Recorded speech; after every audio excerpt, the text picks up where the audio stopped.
I'm heading to Australia next month for a professional development program. So this is my resignation.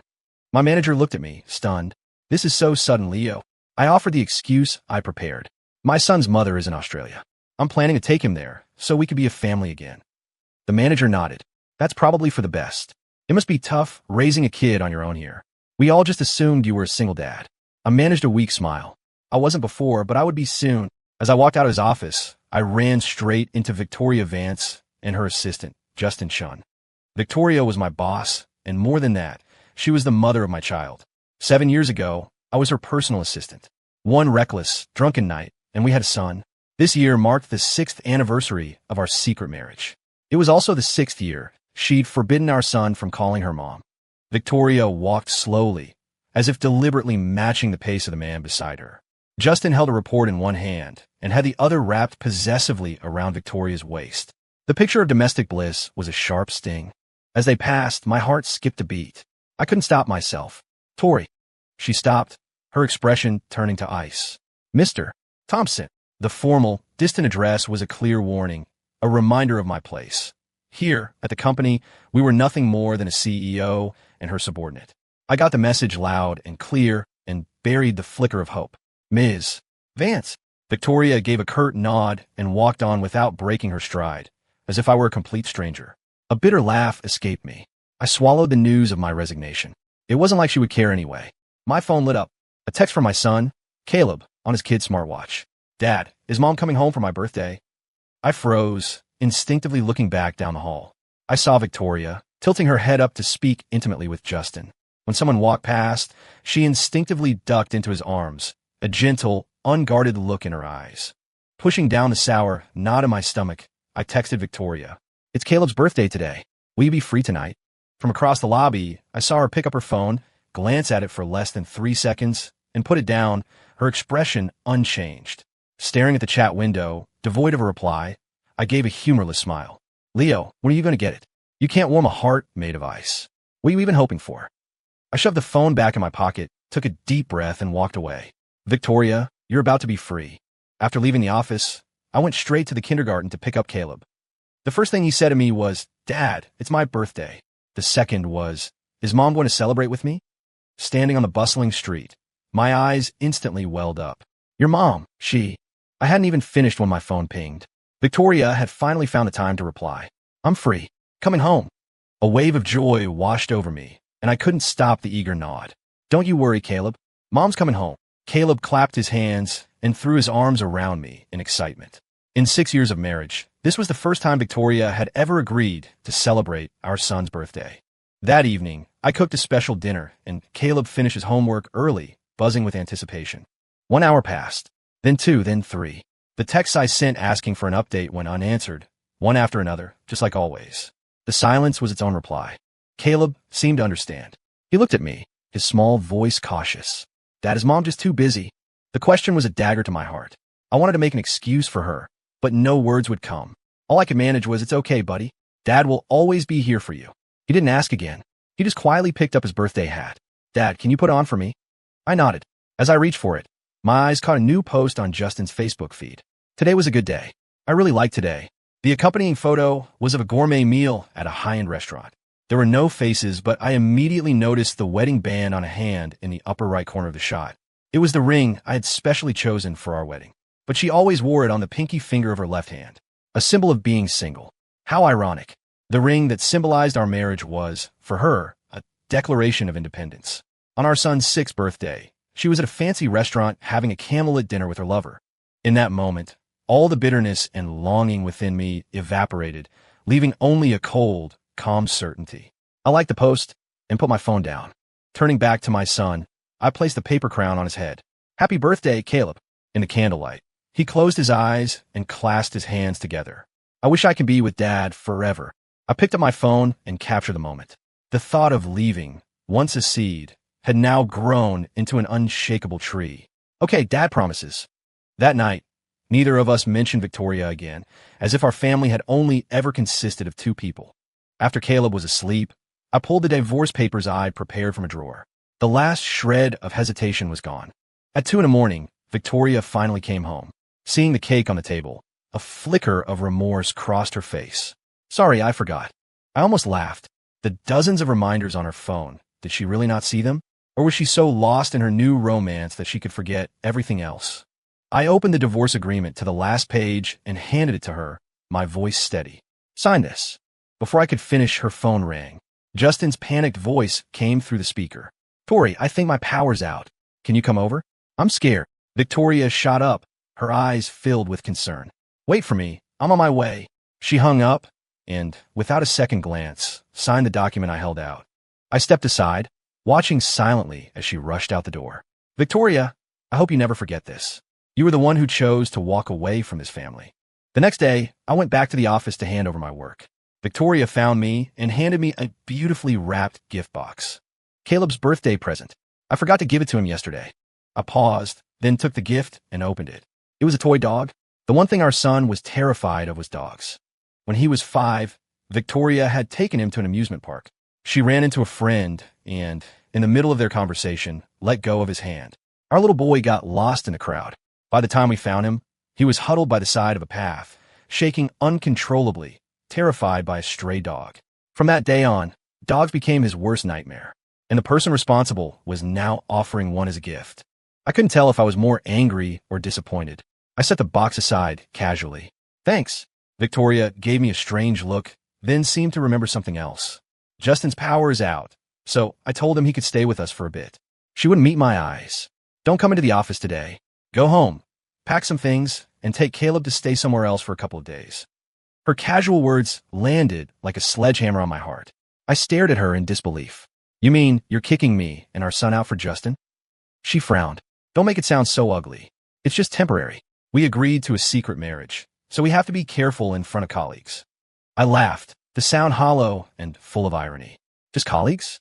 Just being careful? Or is it that Caleb and I are an inconvenient, shameful secret getting in the way of your new love story? I didn't want to look at her anymore. I turned back to my desk and resumed packing. Got it. I'll clear out my things and take Caleb. We won't be in your way. Since we were leaving for good anyway, a day sooner or later made no difference. Seeing how readily I agreed, Victoria seemed taken aback. She opened her mouth, her tone softening for the first time in ages. I'll make it up to you both. I didn't look up. I just kept working. The damage was done. No amount of compensation could cover up the scars. When I got home, I packed our bags and was about to leave with Caleb when the front door opened. It was Victoria, back with company. She was effortlessly pulling Justin's rolling suitcase with one hand, a picture of doting strength. The moment our eyes met, I saw a flash of panic in hers. Justin looked surprised. Leo, what are you doing at Miss Vance's house? My first instinct was to pull Caleb behind me to shield him from the scene. They're my relatives. Victoria cut in before I could answer, her grip on the suitcase handle tightening. They're just staying here temporarily. It wasn't the first time she'd done this, but it still felt like a knife twisting in my heart every single time. I was about to speak, but Caleb beat me to it. Hello, Ms. Vance. I turned to him in shock, only to see his eyes were red and welling with tears. Dad, let's go, he whispered. All the words I wanted to say died in my throat. I forced a tight smile and replied softly, okay. As we brushed past them, Victoria grabbed my arm. Her voice was a disbelieving whisper. Caleb, what did he call me? I smiled, the irony tasting like ash. Isn't this what you always wanted, Ms. Vance? In 6 years of our secret marriage, Victoria hadn't just hidden our relationship. She had never allowed our son to call her mom. The only difference was that before, she was the one forcing him to call her Annie. Now, he was the one choosing to draw the line. I looked down, trying to wrench my arm from her grasp, but her grip was surprisingly strong. Victoria looked at me, her eyes a storm of confusion. Give me a few days. I'll explain things to Caleb. Justin is waiting for you, I reminded her. Let go. As if snapping out of a trance, she reluctantly released my arm. I let out a short, sharp laugh and took Caleb's hand to leave. Wait, Victoria called out suddenly. She ran back to her car and returned with a cake box, holding it out to me. For Caleb. Happy birthday. Justin chimed in with perfect timing. Ms. Vance originally bought that for me, but what a coincidence that it's your son's birthday. Mr. Thompson, please don't mind the hand-me-down. The cake in my hands suddenly felt like it weighed 1,000 pounds. I was about to hand it back when I saw the flicker of hope and excitement in Caleb's eyes. My resolve softened. Caleb, oblivious to the adult tensions, just looked at Victoria with pure anticipation. Can you eat it with me? Victoria hesitated for only a moment before agreeing. Caleb cheered and ran into the living room, urging me to open the cake. I ruffled his hair and quickly cut the slices, but the smile on my face froze the instant the cake touched my lips. It was mango. Spit it out. Don't eat that. I lunged forward, snatching the cake from my son's hand, my voice frantic. Victoria's face darkened instantly. Leo, have you lost your mind? I looked up, my eyes red with fury and fear. Caleb is allergic to mangoes. Didn't you know that? The words hit her, and panic washed over her features. I'm sorry. I didn't know. Sorry. Again. From the day our son was born, all I ever heard from her was sorry. Caleb understood. He stared at Victoria, the hopeful light in his eyes completely extinguished. It's okay. It's normal that they don't know. After saying that, he buried his face in my chest and refused to look at Victoria again. Without another moment of hesitation, I picked Caleb up and walked out. Even as we left the house, I could feel Victoria's apologetic, frantic gaze on my back. But this time, neither my son nor I would hold on to any hope. Leaving the house, I drove straight to the office and quickly cleared out my desk. I had originally planned to say a proper goodbye, but now it seemed unnecessary. I placed the signed divorce agreement on the empty desk and let out a long, slow breath. With our luggage in hand, I took Caleb to the airport. Before we boarded the plane, I asked him, "Are you mad at Dad for taking you away from here?" He shook his head and pressed his cheek against mine. I just want my dad. The tears finally broke through. All the pain and heartache of the past 6 years dissolved in that one moment of pure relief. I took out my phone and blocked Victoria on every platform. Victoria Vance, we're done. Goodbye. The next day, Victoria arrived at the office on time. After what had happened yesterday, she had been on edge all night. She opened her email, and a notification for an approved request popped up. Resignation request. Seeing those words, Victoria felt a sudden, deep sense of foreboding. Just as she was about to click on it, Justin pushed the door open. "Ms. Vance, here is that report from last time." Justin placed the file on her desk and, moving with a familiar ease, came around to her side and rested a hand on her shoulder. Before, this was their unspoken, private flirtation. Now, Victoria suddenly felt a wave of discomfort. Sitting up straighter, Victoria opened the file. She only had to read one page before her brow furrowed in annoyance. The entire page, aside from the formatting, was wrong. He had even misspelled department names. She slammed the file down on the desk, her voice dripping with ice. "Who prepared this report? Do they have any basic professional competency? Get Ms. Davis from HR in here. How does she even hire people?" The color drained from Justin's face. "Ms. Vance, I did it." All of Victoria's fury instantly fizzled out.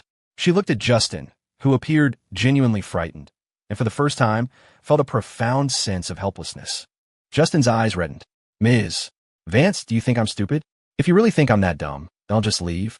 You can hire a smarter, more capable assistant." He turned as if to walk out. Victoria instinctively reached out to stop him, but when she met his wounded gaze, she froze. Leo would never look at her like that. He was proud. No matter what happened, he would figure out how to solve it himself, not like Justin, who, if Leo were still here. Her hand, suspended in the air, slowly clenched into a fist. Victoria was startled by her own thought. Flustered, she dropped her hand and rubbed her temples wearily. "Just go outside for a bit." Justin wanted to say more. "Ms. Vance, out." Victoria's patience had run out, her tone turning cold. Justin bit his lip and finally left, looking deeply resentful. Once he was gone, Victoria sat back down at her desk, staring at the error-riddled report. Her mind was suddenly flooded with images from the past. 7 years ago, she too had been a rookie fresh out of college, with no work experience and an unremarkable degree. She hadn't stood out among the sea of impressive candidates. Yet Leo had been the only one to make it past the internship period. Back then, he was full of drive and willing to work harder than anyone. If he didn't know how to create a report, he would shamelessly beg the senior staff to teach him. If he was confused about a project's workflow, he carried a notebook everywhere to jot down details. No matter the time of day, if she needed him, he would appear in the shortest possible time with the best possible solution. He could even attend a business banquet and instantly memorize the name and title of every important guest. Back then, his most common phrase was, "Ms. Vance, I'll do better next time." If being an assistant was a job you could score, Leo was a perfect 100. Victoria remembered how everyone used to envy her for having the gold standard of assistants. A shame it was all ruined that one night. After that reckless mistake, everything changed. To this day, Victoria still didn't understand why Leo would have schemed to climb in her bed.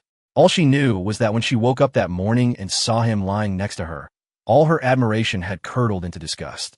The more she had admired him before, the more she loathed him after. That was why, even when they were forced to marry because of the baby, she could never bring herself to treat him well. She had even intentionally hired Justin, Leo's complete opposite, as a form of rebellion against her unwanted marriage.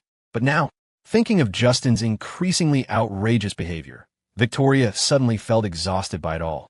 The image of Leo and Caleb's resolute backs as they walked away flashed in her mind, and her heart began to pound. Maybe I should stop this childish behavior. Maybe after all these years, Leo has changed. Maybe.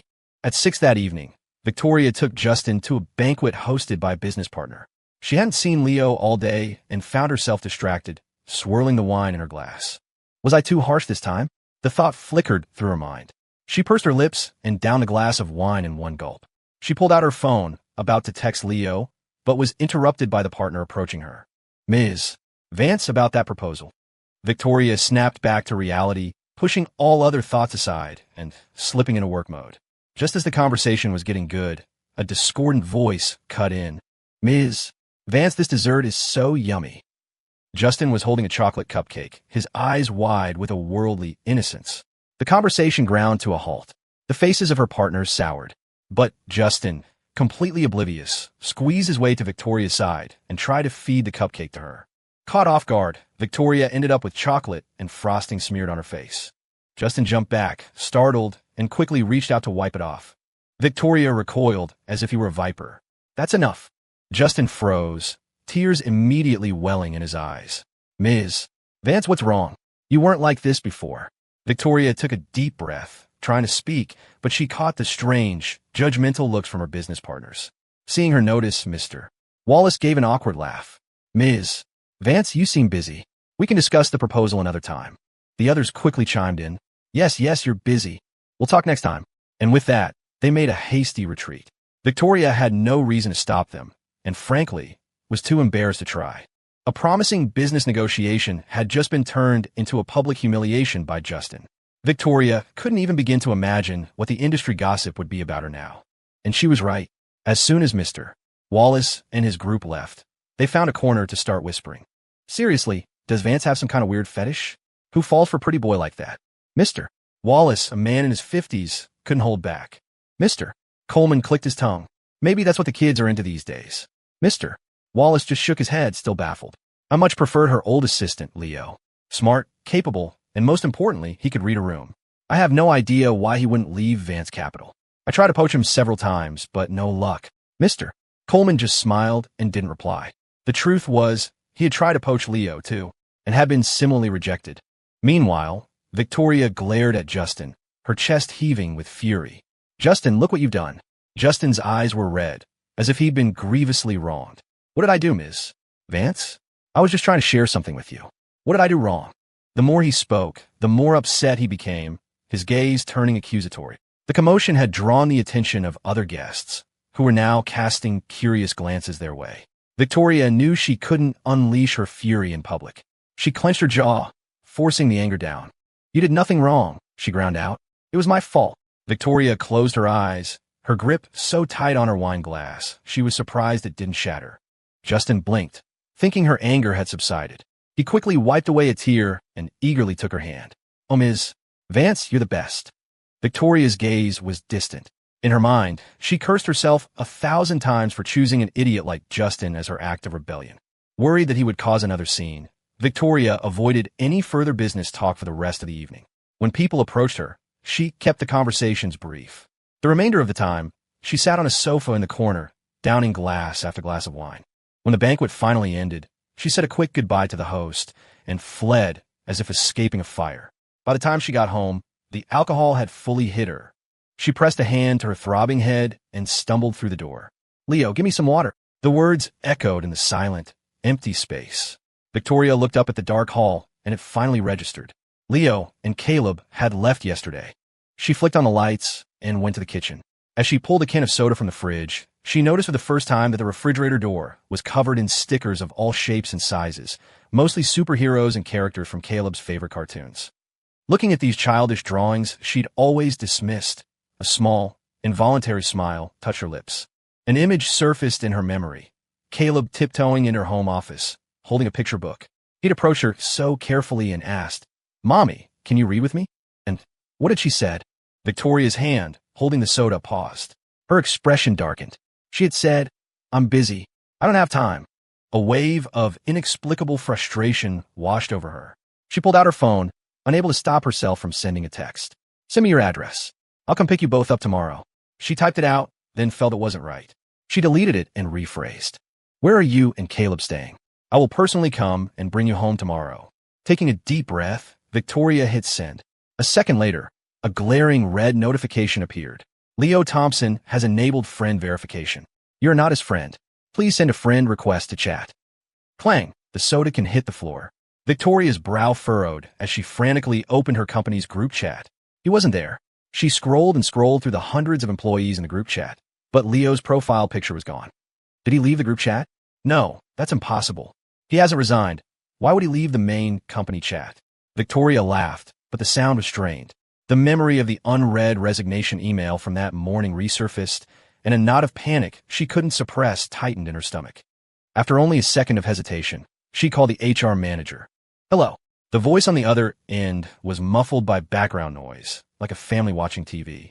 Victoria could even hear a child's high-pitched voice through the speaker. "Mommy, the cartoon is starting." "Ms." Davis said, "Just a minute, sweetie." Then her voice became clearer, as if she'd moved to a quieter room. "Hello, Ms.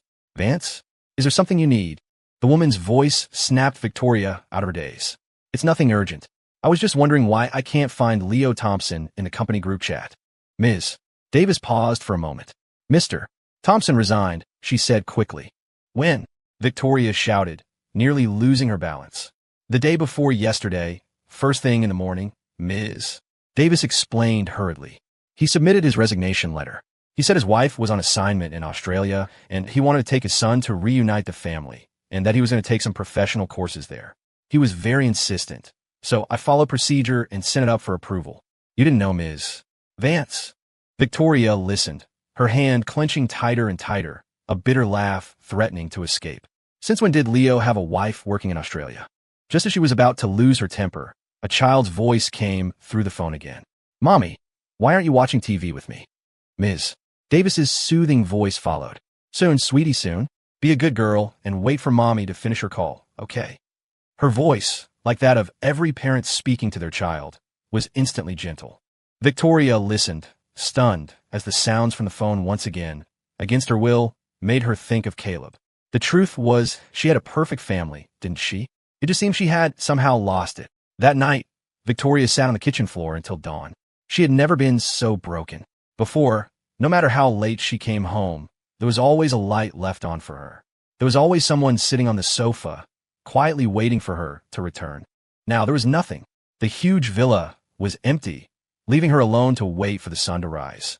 The next morning, without even changing her clothes, Victoria drove straight to the office. When she pushed open the door to her suite, she saw that Leo's workstation had already been cleared out.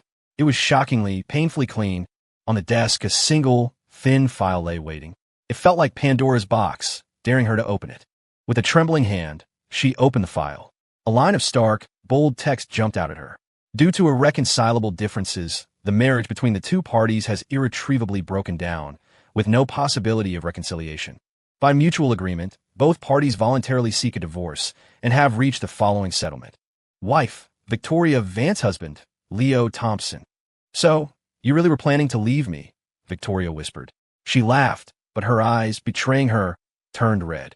She had thought about leaving him countless times, but she never imagined he would be the one to make the final move.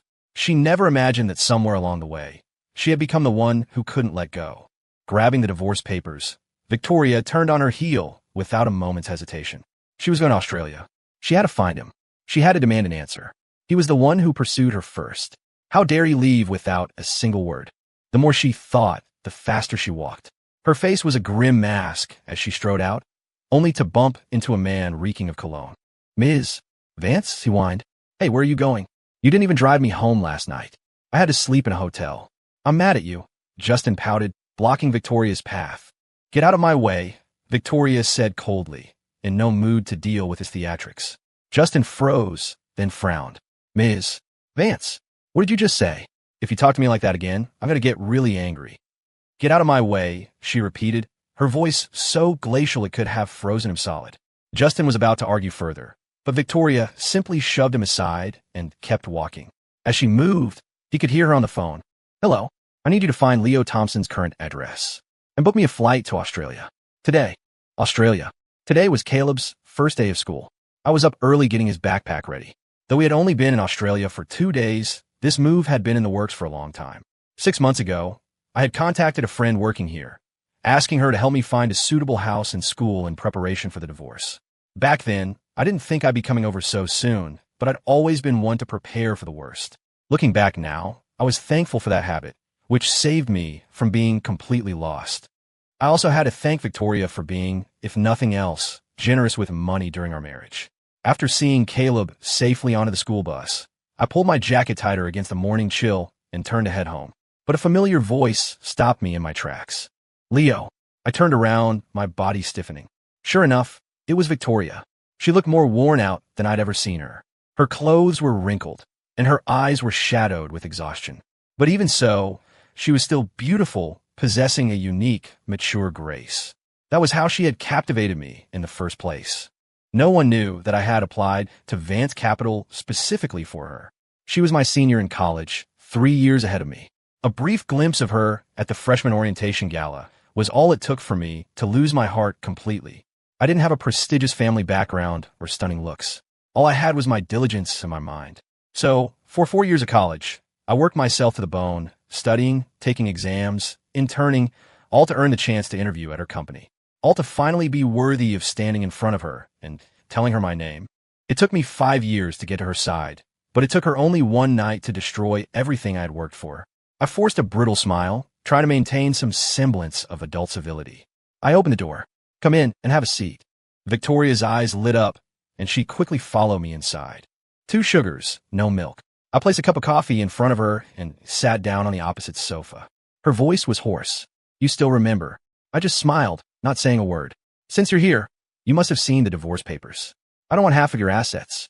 All I want is full custody of Caleb. Victoria's breath hitched. She looked up at me.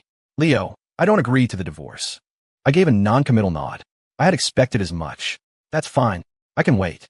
A legal separation of a few years will work just as well. Victoria slammed her cup down on the table, the sharp sound echoing in the quiet room. Leo, are you that desperate to leave me? Don't you forget, 6 years ago, you were the one who climbed into my bed. A dull ache spread through my chest. I stared at her in disbelief, and finally, everything clicked into place. Huh. I let out a sharp, bitter laugh. So, Victoria, this is what you've believed all these years. No wonder. No wonder your entire attitude changed the morning after. I thought you were one of those people who gets bored once they have what they want. But it turns out, this is what you've always thought of me. The disappointment was sharp, but it was overshadowed by a sense of release. I lower my gaze, tracing the rim of my coffee cup, my voice barely a whisper. Victoria, has it ever occurred to you that on that night, you were the one who seduced me? She stared at me, dumbfounded. What? I remembered that night with painful clarity. She was drunk, and I was helping her back to the hotel suite we'd booked for her. After helping her clean up a bit, I placed a glass of water on the nightstand and was about to leave. But she suddenly grabbed my hand and pulled me onto the bed with surprising strength. That night, she had her arms wrapped around my neck, whispering my name over and over. She had said, Leo, kiss me. I had been in love with her for 4 years, but I had never imagined this as how we would begin. I tried to pull away several times, ready to leave, but Victoria clung to me like ivy, refusing to let go. Eventually, I too sank into the intoxicating haze of her affection, until the next morning, when a sharp scream ripped me from my dream. I never knew she didn't remember any of it. Fine, it's better this way. I closed my eyes, and when I opened them again, there was only peace. Let's just let the past be the past. Victoria, please, don't disturb my life anymore. Okay. Victoria opened her mouth, her thoughts a tangled mess. What do you mean by what you just said? It means nothing. I have things to do. You should go. Victoria left. Her parting words were, I don't agree to the divorce. While I figure this out, I'll be back. I paid her no mind and officially began my new life in Australia. Free from work, I had more time to spend with Caleb. He gradually forgot the unhappiness of the past and made many new friends. Over the years, I dated a few women, but I never wanted to get married again. Victoria started visiting Australia from time to time to see Caleb. I suppose she was trying to repair their mother-son relationship. After asking Caleb, I didn't refuse her visits. He was her child, after all. I figured I might as well let him benefit from her family fortune. Victoria, perhaps, finally remembered something. For a while, she started wiring large sums of money to my account. When she came to see Caleb, she would sometimes look at me with an expression of profound guilt. At the end,